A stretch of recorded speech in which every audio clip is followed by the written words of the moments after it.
Have you ever heard of the Intertribal Buffalo Council in America? Well, I hadn't until 1 month ago in December of 2025. So I thought I would share the amazing work that they are doing with the buffalo, the Native American tribes. So I just came upon another video. So I'm going to start with this video so we kind of understand the history, and I'm going to let them speak as it's so powerful. We'll meet one of the council members, one of the leaders of I think there's about 85 Native American tribes that are part of the Intertribal Buffalo Council. So let me bring up that video. Oh, who am I? I am Kerry Blaser, the divine feminine reincarnation of Mary Magdalene. My role goes beyond the second coming and to help with the great purification.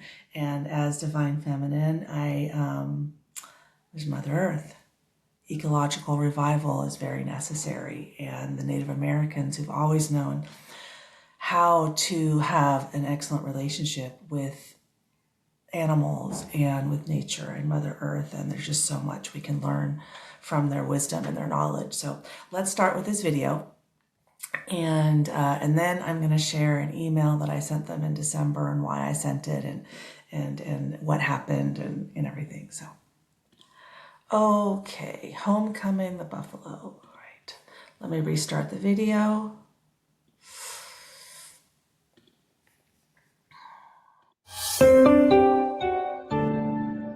Shout out to PBS. Thank you. Lots of supporters in this effort for the buffalo. A lot of supporters.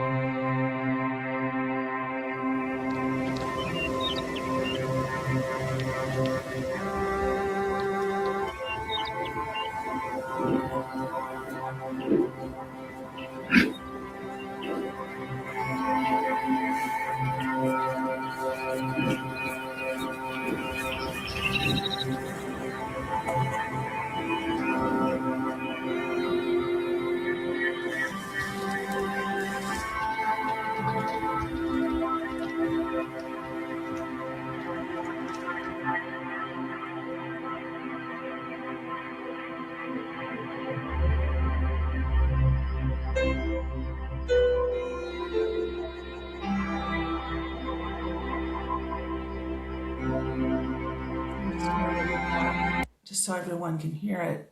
In 1800, an estimated 30 million buffalo roamed the Great Plains of the United States. By the end of the century, manifest destiny. After they were slaughtered for their hides, only a few hundred survived in Yellowstone.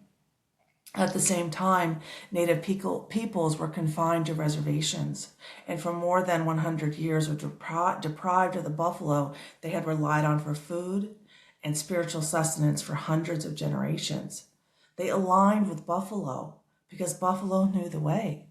And when they worked together, they created magic. So let's see what's going on now.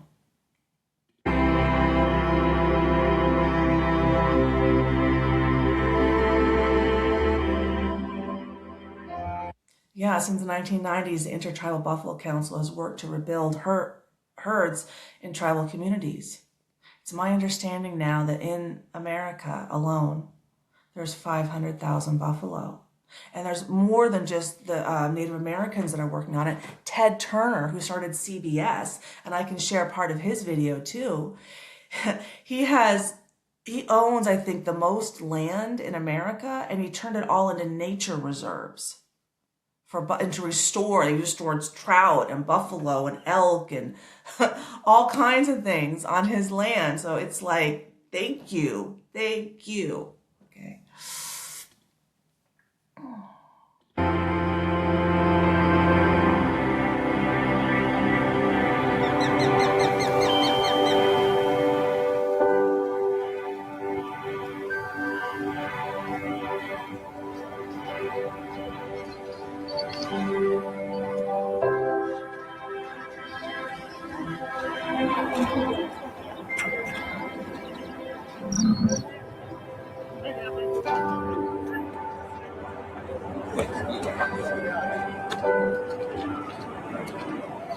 The city of Denver has again given bison from its mountain park to tribal nations.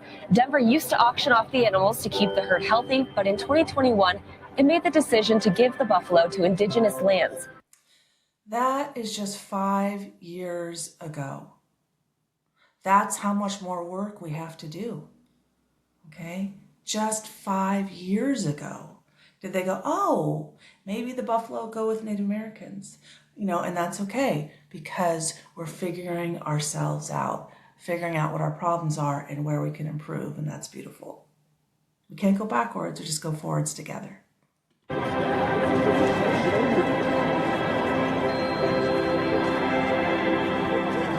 Next, I'd like to introduce Jason Valdez from the Eastern Shoshone and Senior Tribal Buffalo Program Manager, and also a board member of the Intertribal Buffalo Council.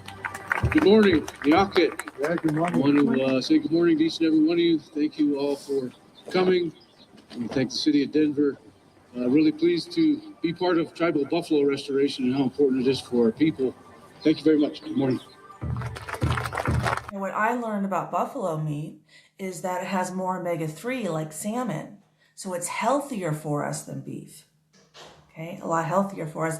And the Native Americans have suffered, like, their diabetes rate is astronomical because we took away the diet that kept them healthy, that their ancestors had grown on, so their DNA, resonated with, worked well with, and then we just changed it. So now we got to change it back.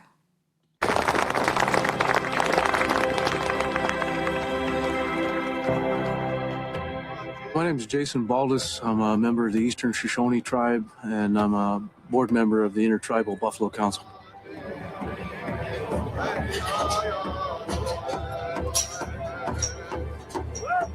Every time you make eye contact with a buffalo, it's telling you something. They know a lot more than we give them credit for.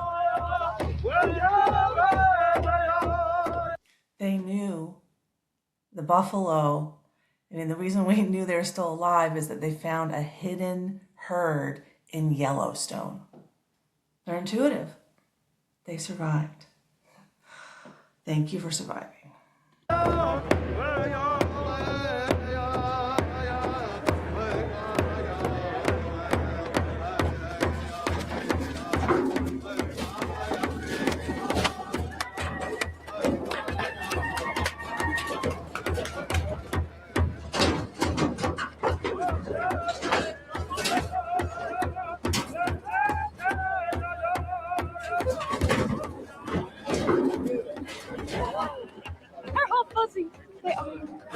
I'm naming this one Boo Boo. Boo Boo? Seriously? Boo Boo?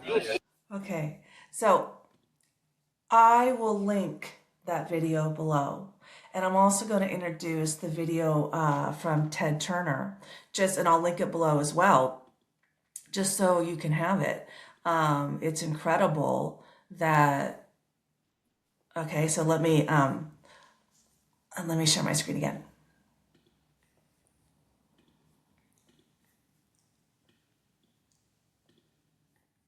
Once upon a time, Ted Turner was headline news, as brash and famous as any tycoon anywhere. Now, as Lee Cowan explains, he's letting his land help shape his legacy. Turkeys are to Thanksgiving what bison are to Ted Turner. The billionaire's passion for the largest land mammal in North America has both the bison and naturalists alike pretty thankful. He did the same for other animals and plants. The bison are a keystone species like the beaver and the wolves. The way they interact with the land fuels ecological revival. Like beavers, they sustain a habitat for 80% of the animals and, amphibians, and 80%. Their dams create, water. They hold on to the land water.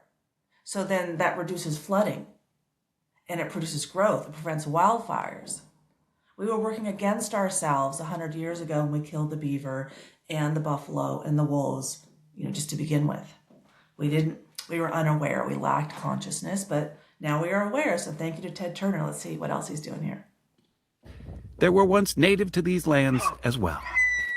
Journalist Todd Wilkinson says the man mostly known as a business tycoon has actually always been a naturalist at heart. He looked at these grand old 19th century paintings, masterpieces by people like Albert Bierstadt or Thomas Moran, and he would say, I want my land to look like that. I want it to be inhabited by all of those native species. Turner owns more square miles than almost any other single individual. 2 million acres, stretching across several states. What do you think? Looks pretty good. 2 million acres, and it's a nature reserve, and barely anyone can go on it. So I'll link that video below if you want to see it. So I'll just share a little bit more about me. Oh, great, I have it here. Okay, I published my book in April of 2025. In September of 2025, I accepted that I'm the reincarnation of Mary Magdalene.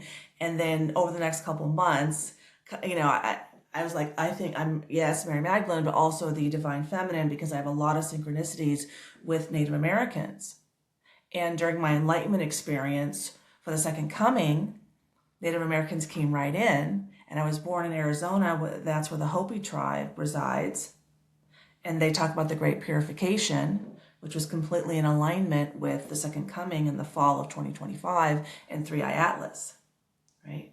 So let me start. I'm going to share the dedication of my book, which is a Cherokee proverb that I resonate so deeply. Like, so many people today are asking, well, men provide and protect, but what do women do? And women don't know, okay? So that, whoa, we got a lot of learning to do. This helps us know what is a woman's job, okay? So let me share my screen, and here's the dedication of my book. A woman's highest calling is to lead a man to his soul so as to unite him with Source. A man's highest calling is to protect a woman so she is free to walk the earth unharmed, okay? So, and there's a link to my book below on Amazon. But that clearly shows that, you know, the soul, that's the inside work. There's nothing more inside of myself than my soul. And men are designed for the physicality. Women are designed for the emotionality, and men are designed for the physicality.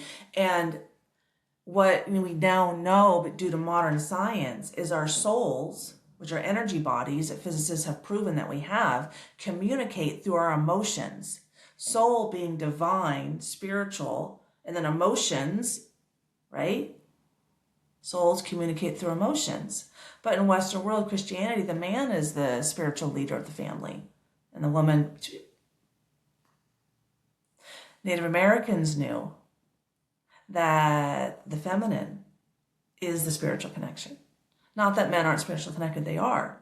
But men are designed to disconnect from their emotions, right? So they can plan and strategize long term. Emotions are in the moment. And then there's the balance.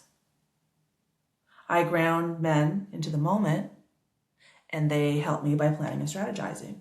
And then together, there's harmony. And that breeds life. You know, in that dynamic, women are equally valuable as men. You know, I got an innie, men got an outie for a reason, okay? But this is like how connected I am to Native Americans, and I've always been that way, and it's always been in my family. So my mom always had 2 names for me. One, Kerry, that I have now, and the second one, Shenandoah. Shenandoah is a Great Plains Native American word. It means Great Plains. It means daughter of the stars. One sign of synchronicity that the second coming is the same as the Great Purification for me in my life. My ex-husband's Israeli. I met him in Tibet. And I was living there in 1995, right before we got married. And he lives by Haifa. And in Haifa, there was a USO office, because at that time in 95, the port in Haifa was used by the US Navy. It's not always used, but then it was being used.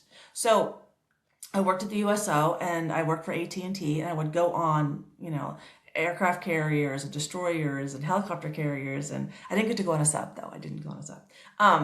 To help everyone call home, you know? So connect to their soul, right? That's women's work. And at the time, I did that for like 6 months. The USS Shenandoah came, and I got to go on the USS Shenandoah. Unfortunately, their shop was closed, so I couldn't get a hat.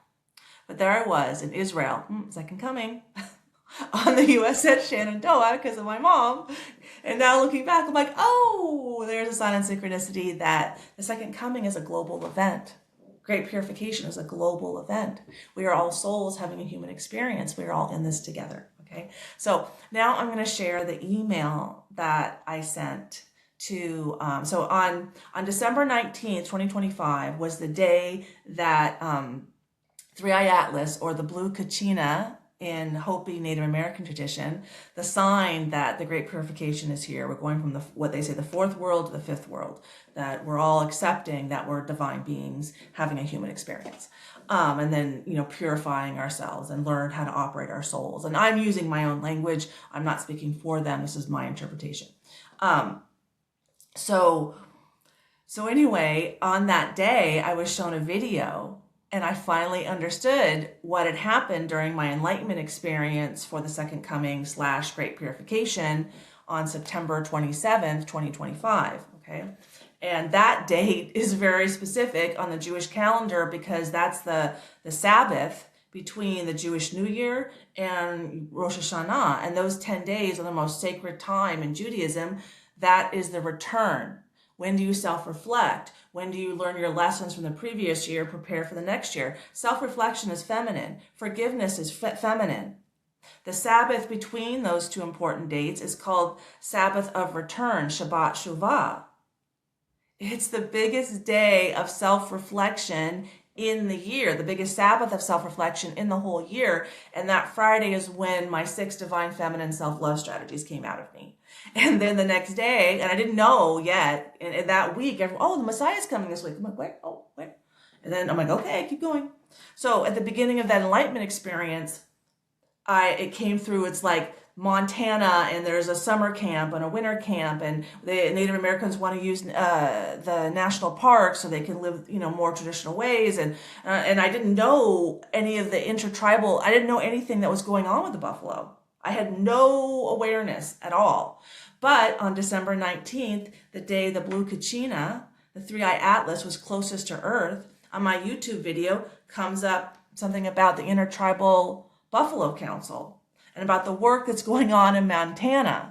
So, why Montana? Why they showed me, they have a summer camp and a winter camp, and they move the buffalo between the camps, and there's kind of been challenges in the national park range because that's their traditional lands, and they all of it is like, this is okay.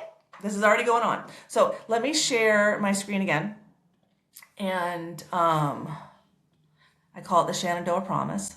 Okay.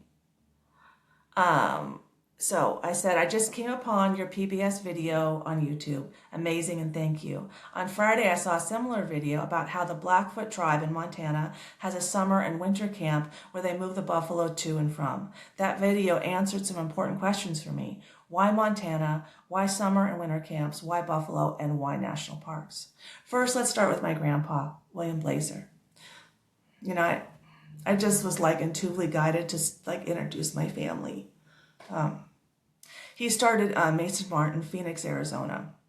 We are Swiss Germans, very hardworking. My grandpa loved to hunt and fly fish. His den scared me to death as it had dead animals' heads and fish on all 4 walls, with his crowning achievement being his buffalo head. And I had to sleep in there when I was 10, 11 years old. And my kids had to sleep in a room with 3 deer heads in my dad's house, and they're freaking out no, you don't get to win the trauma Olympics. I told my kids, because whoa, a buffalo head, and I'm just a 10-year-old little girl, I didn't know. And my grandpa was very respectful. He loved bison meat, he loved venison, he loved to eat game. So he didn't just kill to kill, he killed to use the hide and eat the meat and do it honorably. only now do I know why I resonated with it so strongly. I tell that story, like my whole life I've been telling that story. He and my dad loved Native American culture in their dreams, if you know what I mean. They loved the concepts, but they didn't have any idea how to implement them. My grandpa's soul has been a steady presence during my healing. I was born in Scottsdale, Arizona, so I am connected to the Hopi tribe. I have 3 of the 4 types of people in their culture: Arizona red, Switzerland white, and Tibet yellow. I met my ex-husband in Tibet. He is Israeli. I have always been drawn to Native American culture and traditions, as my mom felt the pull and took me along. She was very psychic, just like me. I am a shaman. She had 2 names for me before I was born: Kerry and Shenandoah. Kerry won, but Shenandoah is here for a reason. Now I know why 10 years after she passed away, on my 45th birthday. The Shenandoah Promise. Long story short, there's a soul contract between the American government and Native Americans regarding land management in general, including animals, that was shown to me during the Second Coming, a covenant written on our hearts in September of 2025. It was one of my many enlightenment experiences I have had over the past 18 months. Many of them showed me all the signs and synchronicities that I am the reincarnation of Mary Magdalene. My guide from my childhood, his initials are JC. There's a write-up on my website. I also align with the Chumash origin story with Hutash from the 1820s. I live in Ventura, California. There was a write-up on that on my website as well. Here are 2 more signs. I only accepted that I am Divine Feminine in September of this year, right before the Second Coming happened. Last fall, I was told, you are downloading the Hoda Housewife Trauma Healing. The 6th century Pope made Mary Magdalene a prostitute. She became an apostle again in 1969. Recent tech, and I guess another way to look at it is that the Catholic Church did to Mary Magdalene, abused Mary Magdalene, and just like the Native Americans as well. And I live, there's a mission in Ventura, California. My pictures are taken at the cross by the mission. Okay. So, recent textual evidence supported by the Harvard Divinity School shows that Jesus was married to Mary M. in a 4th century Coptic text, amongst others. Then they attached picture of the sign too. Over the summer, I was ready to allude to Mary M., but not be direct, so my daughter and I went to the Cross of Ventura for my photo shoot. It was a branding shoot, so so I kind of go on about that. I'll link it below.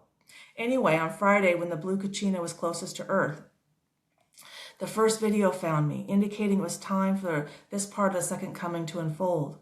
When I was shown the soul contract, Native Americans weren't shy about saying what our souls agreed to. I loved it. I saw buffalo, a summer and winter camp, and usage of national park land like the Blackfoot are already doing.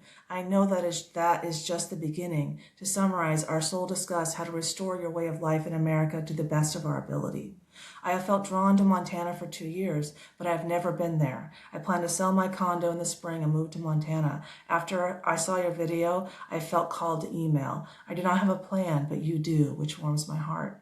I shared my book, I shared what I did, and my Wisdom of Peace plan, and something that wasn't called to share, but I kind of put in here, is that, so I live in Ventura, California, where there's a mission, again, like the connection with Native Americans and what was done. And you can go on my website. You know what? I'll pull that up in a second. We'll read that too. I'll just throw that in here, my connection with the Chumash Native Americans. But my kids living in Ventura, California, their elementary school was on the beach here, Pierpont Elementary. Well, in 5th grade at Pierpont Elementary, they go to the Channel Islands Marine Institute. And the Channel Islands Marine Institute, Channel Island, there's a herd of buffalo there because in the 1920s, they shot a movie, so they brought buffalo there for the movie, and that herd grew to 600. It's only about 100 now, but they moved the other 500 off. My son has pictures of him with the buffalo, right? It's a little buffalo, like with a Simi neckerchief. CIMI, Channel Islands Marine Institute. My kids have been excited about buffalo since before they were 5 years old. How many, I'm a white girl, married an Israeli man. So like buffalo are in our heart. So a couple days after I sent that email, the buffalo just came stampeding through my heart. I was like, yes, our heart's connected. Because there's the soul connection, because physicists have proven that we all have energy bodies, and our energy bodies are all connected through our heart space. So you know, like, whew, wow, it's a lot to take in. But I was like, I was successful at the heart connection. That's the first step in the manifestation process. So let me pull up my website and show you, and we can kind of go through how I'm also connected to the Chumash tribe here in the origin story. So I have on my, let me share my screen. On the origin story on my website. So here's my website, origin story. First, I go over all the signs and synchronicities that I have that I am the same reincarnation of Mary Magdalene. And there's one prophecy for the return of Mary Magdalene is for 2021. Well, the Chumash have a prophecy for the return of the divine feminine in 2021. It's like, what? Okay, let's keep going. So here it is, okay? So I'm going to summarize. But basically what happened was, in 2021, I was talking to the first man that I attracted into my life for my healing journey, because opposites are our best mirrors. So I was able to see my wounds clear as day. Like, if he's flirting with me at yoga, but he's not asking me out, then, there's a problem. So, but anyway, I went to Santa Cruz Island on, I'll get off this, but you can go and check it out. I'll link it below.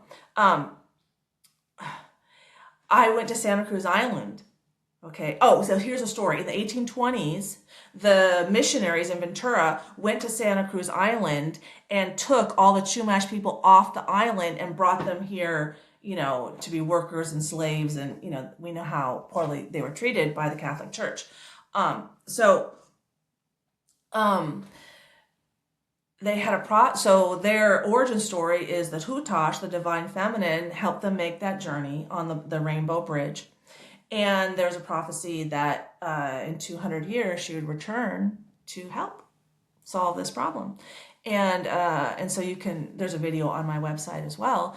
And then, so in 2021, talking to my first hero, and they said that they brought the people to kind of the county line between Ventura and Santa Barbara, and that's about 20 minutes north where Carpinteria is. Well, Tim has a house in Rincon adjacent to Carpinteria.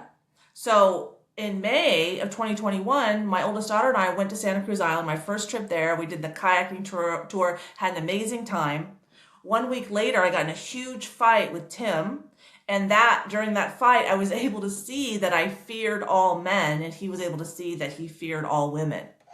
But it was like, it opened me, and then I was like received by a man right there, healing the divine feminine and the divine masculine, that the atrocities that happened. It was like kind of fueling the healing between men and women, between the, kind of people with money and people without, money, people with power and influence. It was like kind of the whole convergence of it. And so I was just, super excited when I saw that. I was like, oh my gosh, it just really connected me more to Native Americans, showing me that my role goes beyond, second coming Christianity, that we're all souls having a human experience. This is a global event that we're all going through.